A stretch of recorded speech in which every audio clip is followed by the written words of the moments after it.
여러분 안녕하세요. 어쩌라고 심리학의 이배용 교수입니다.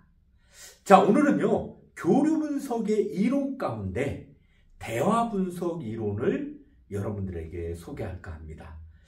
우리 대화가 가장 중요하죠. 우리 대화 단절이 부르는 위험은 아주 폭발적이죠. 요즘 모두가 다 소통이 안 된다, 대화가 안 된다, 갈등이 빚어지는 원인의 핵심이 바로 대화입니다. 자, 그래서 어떻게 하면 좋은 대화 기술을 가질 것인가? 우리 교류 분석은 커뮤니케이션 이론입니다. 이 대화가 아주 중요하죠. 교류 분석에서 제시하는 대화법은 어떤 것들이 있을까? 오늘 그런 주제로 여러분들하고 얘기해 볼까 합니다. 자, 대화를 잘 할 수 있는 사람이 돼야죠. 여기 어떤 아이가 아빠 하고 아빠한테 갑니다. 더 달라고? 아직 우유가 들어있잖아. 다 마시면 줄게. 엄마! 가죠. 야, 컵 바꿔달라고 까탈스럽게 그냥 마셔! 얘기하죠. 오빠한테 갑니다. 그랬더니 잔을 딱 내밀었더니 오빠가 뭐래요? 건배! 짱! 합니다. 그랬더니 이 아이가 오빠가 뭘 좀 안 해? 이렇게 얘기하죠. 자, 마음을 읽어주는 대화 기술. 이 아이가 진짜 무엇을하는지를 알아서 그걸 읽어주는 대화 기술이 우리에게는 가장 필요하다는 거죠. 아버지와 아들의 슬픈 이야기가 있습니다. 여러분 여기 뭐라고 써있는지 잘 안 보이시겠지만 사람들은 저를 삼류 연극 배우라고 얘기합니다. 제가 처음 연극을 했다고 했을 때 우리 아버지는 엄청난 반대를 하셨습니다. 저는 아버지와 그 일로 인해서 싸우게 돼서 의절하게 돼서 결국 집을 떠나게 되었습니다. 그리고 수년간을 아버지를 뵙지 못하고 떨어져서 자신의 연극을 해나가면서 살았습니다. 그러던 어느 날 연락이 왔습니다. 아버지가 돌아가셨으니 유품을 챙겨가라는 것이었습니다. 이 아들은 아버지의 유품을 챙기는 도중에 아버지가 스크랩했던 많은 스크랩의 내용들을 볼 수 있었습니다. 그것은 바로 자신에 관한 것이었습니다. 자기가 연극을 했던 거, 활동을 했던 거, 이런 거에 관한 스크랩이었습니다. 결국 아빠가 얼마나 자신을 사랑한지를 깨닫고 있었습니다. 본인이 아버지를 지옥하고 있는 가운데도 아버지는 본인을 기억 속에 점점 집어넣고 계셨습니다. 우리는 이렇게 서로 이해하지 못하고 대화가 단절돼서 얼마나 많은 갈등이 있는 가족들이 주변에 있는지를 많이 보게 됩니다. 만약 여러분의 상사가 와서 내년에 봉급 인상도 없고 성과금도 없고 연가보상도 없고 아무것도 없다. 복지 혜택 하나도 없어. 그러면 여러분의 반응은 아마 이럴 겁니다. 헐. 여러분, 말이 얼마나 중요한지. 말 한마디로 천냥빚을 갚는다. 이런 얘기도 있죠. 이 언어 사용이 가장 중요합니다. 이 언어를 어떻게 사용해 나갈 것이냐가 우리 대인관계 능력, 그리고 가족의 화목, 그리고 자신의 성공과도 직결된다는 사실을 기억하시기 바랍니다. 자, 보세요. 어떤 분은 이런 식으로 꼭 자녀를 아주 힘들게 하는 부모님들이 있습니다. 보세요. 자, 엄마가 아이를 딱 쳐다보면서 이렇게 얘기합니다. 여기 보시면 엄마는 똑바로 쳐다봐봐! 얘기해줘. 그러니까 이 아이가 이제 엄마를 이렇게 딱 쳐다봤겠죠. 그랬더니 엄마가 또 뭐라고? 엄마를 뭘 그렇게 쳐다봐봐? 어? 이렇게 얘기합니다. 자, 왜 대답을 안 해? 왜 엄마 말이 틀렸어? 막 얘기합니다. 그랬더니 얘가 저 얘기하려고 하니까 엄마가 또 뭐라고? 어디서 엄마가 말하는데 말 듣고야! 하고 또 혼내킵니다. 이러면 이 아이는 엄마를 안 쳐다봐도 안 쳐다본다고 혼나고, 쳐다봐고 뭔가 말을 하면 말하려고 말대꾸한다고 혼나고, 이중구속을 받게 되죠. 그래서 결국은 가장 힘든 아이가 되는 거죠. 이게 부모 교육으로 보면 부모와 자식 간의 대화의 단절을 유도한다는 거예요. 자, 우리는 이런 잘못된 대화 방식, 잘못된 대화 형태를 너무 많이 갖고 있습니다. 그러면 우리가 어떻게 해야 될까요? 앞으로 어떻게 대화를 하는 것이 가장 중요하느냐? 첫 번째는 물론 경청이겠죠. 그 다음에 교류 분석에서 어떻게 하라고 이제 나옵니다. 자, 효과적인 의사소통을 많은 사람들이 원해요. 이 남편은 말 잘하는 남편이 되고 싶어요. 당신 아이들 교육에 신경 많이 쓰고 있는 거 나도 잘 알고 있어. 그리고 처음부터 지금까지 당신이 잘하고 있다고 확신하고 있어. 그러니까 확신을 가지고 열심히 밀고 나가 얘기를 하겠죠. 그리고 당신에 대한 교육과는 불만은 전혀 없어. 그러니까 당신이 생각하는 대로 밀고 나가. 이렇게 얘기하면 얼마나 좋겠어요. 근데 이 남자는 그런 얘기를 다 빼고 알아서 해! 딱 한마디만 한다는 거예요. 그래서 부부가 싸움이라고 서로 소통이 안 되는 경우가 많다. 우리는 효과적인 의사소통을 하는데 상당히 많은 문제를 갖고 있다.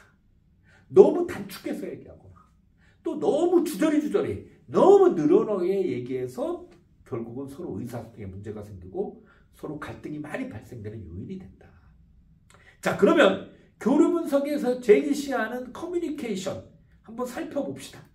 우리 교류 분석에서는 어떤 커뮤니케이션을 갖고 있는가? 우리가 대화할 때요. 우리의 마음 상태는 CP냐, MP냐, A냐, FC냐, AC냐 이 자아 상태의 하나 중에서 대화의 마음 상태가 나간다라고 제가 말씀을 드렸죠. 그죠? 우리가 그걸 잘 봐야 돼요. 자, 여기 보시면 당신하고 같이 못 살겠어 하고 비난을 해요. 이건 CP 상태가 되는 거예요. 당신 항상 자기만 생각해. 이거 CP죠. 우리 집보다 당신 집이 더 중요하지. CP입니다. 당신이 날 비참하게 만들었어. CP입니다. 그래 잘났다 잘나. 그래 잘 살아. FC 자기 감정을 막 표현해. 이건 FC죠. 우리는 어떤 마음 상태에서 내 말이 나가고 있는지를 잘 보셔야 된다는 거예요. 예를 들어서 밤마다 혼자 나갈 때면 내가 비참하고 외로워. 내 감정 상태를 표현해 주는 거죠. 네, 내가 이렇게 힘이 들어. 상대방한테 표현을 해줘요. 근데 이거를 자괴감을 가지면서 자기를 비하하면서 나는 못났고 이런 사람이다. 이런 A씨 마음 상태에서 내가 대화를 하는 거예요. 그리고 우리 관계는 즐겁고 만족스럽잖아. 이건 CP를 날리는 거죠. 그러면서 솔직한 자신의 모습을 얘기할 때가 많이 있죠. 자, 이 그림을 보시면 둘이 얼마나 화기애애하게 대화를 하고 있습니까? 그죠? 자, 두 분 보세요. 어떤 마음 상태인가? 제가 봤을 때는 이거는 서로를 존중해주면서 따뜻한 마음과 따뜻한 MP가 만나는 모습이죠. 근데 우리가 잘 보시면요. 이 뒤에 그림은 막 서로 웃고 있고 장난치고 있어요. 이건 FC와 FC가 만난 거예요. 야, 오늘 나 월급날인데 술 한잔! 그랬더니 상대방이 좋지! 나도 마시고 싶었어!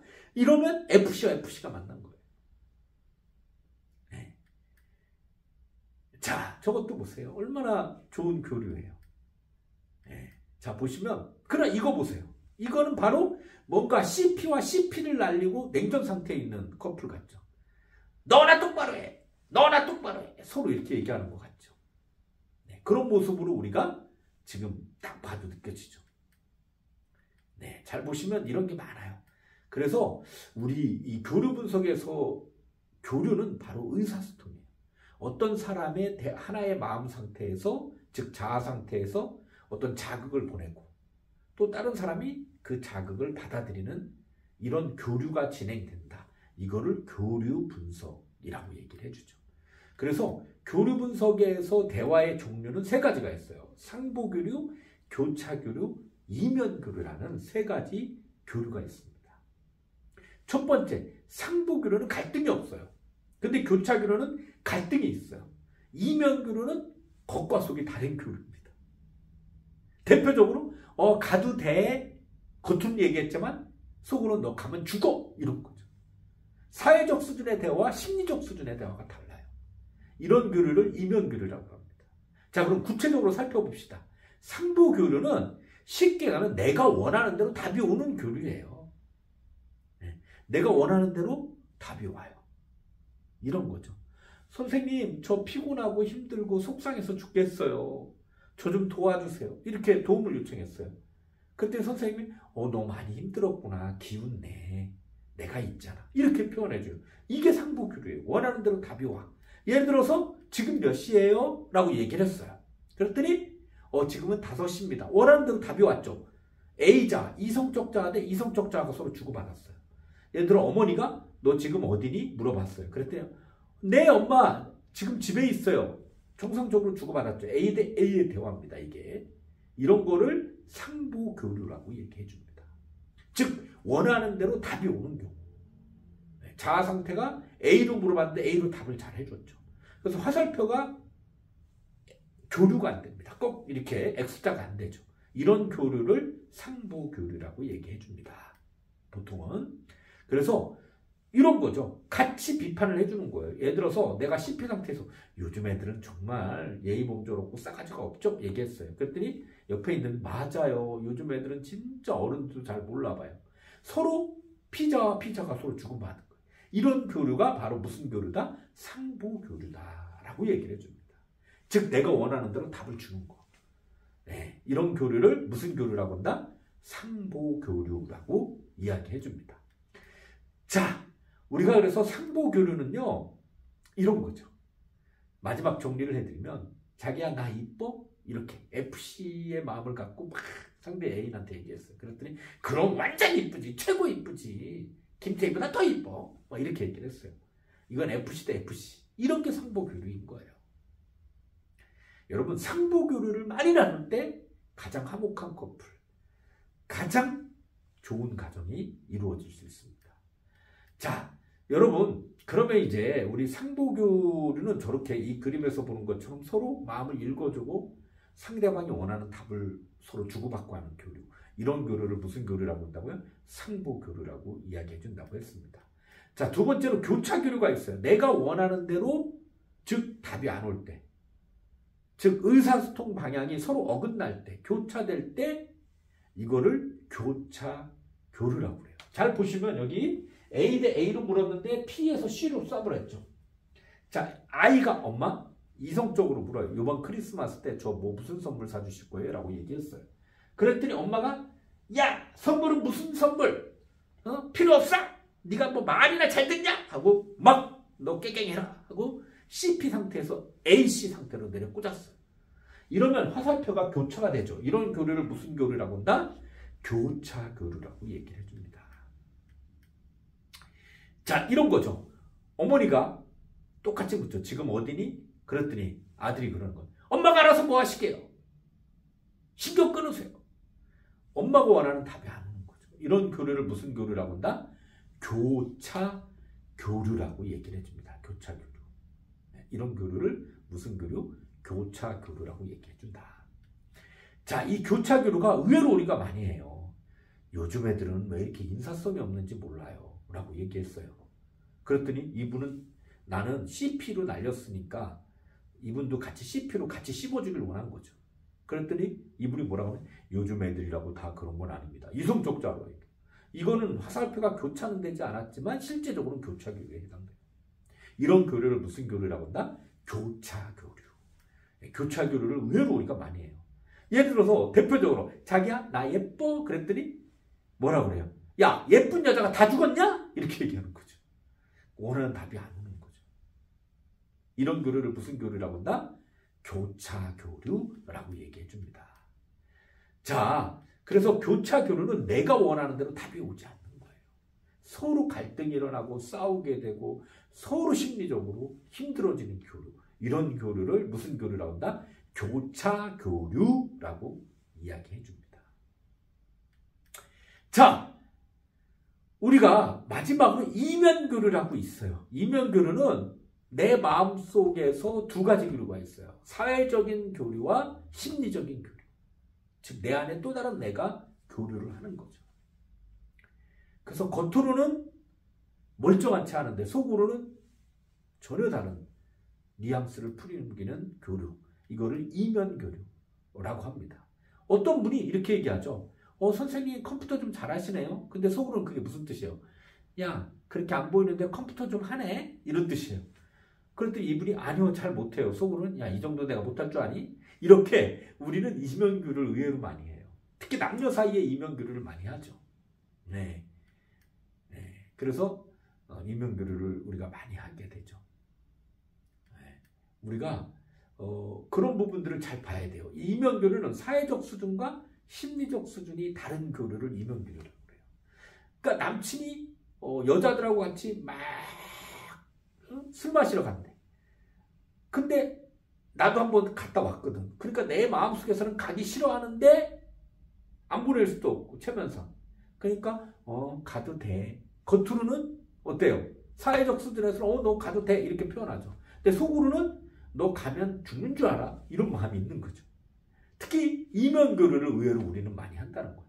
싫은데 억지로 보내주면서 꼭 토시를 달거나 기분 나쁜 거를 표현하죠. 이런 교류들을 우리가 뭐라고 그러냐? 이면교류라고 그럽니다. 즉 사회적 수준의 대화와 심리적 수준의 대화가 다른 교류, 이런 교류를 무슨 교류라고 한다? 이면교류라고 이야기해 줍니다. 그래서 여러분들이 그런 내용들을 잘 보시고 이면교류를 잘 파악하시고 이 커뮤니케이션, 특히 이면교류는 가장 안 좋은 교류 중에 하나입니다. 솔직하게 표현하고 솔직하게 대화를 하고 그리고 서로 관계를 맺어나갈 때 우리가 정말 좋은 대화 기술을 갖게 되는 거죠. 자, 저는 오늘 커뮤니케이션 이론, 교류 분석의 상보교류, 그리고 교차교류, 이면교류에 대해서 알아봤습니다. 여러분, 우리가 상보교류를 정말 많이 늘려서 상대의 감정이나 마음을 읽어주는 대화 기술을 많이 사용해야 됩니다. 많은 사람들이 도대체 어떻게 대화해야 되느냐라고 많이 물으시는데 가장 중요한 대화의 기술은요, 상대의 마음을 읽어주는 대화.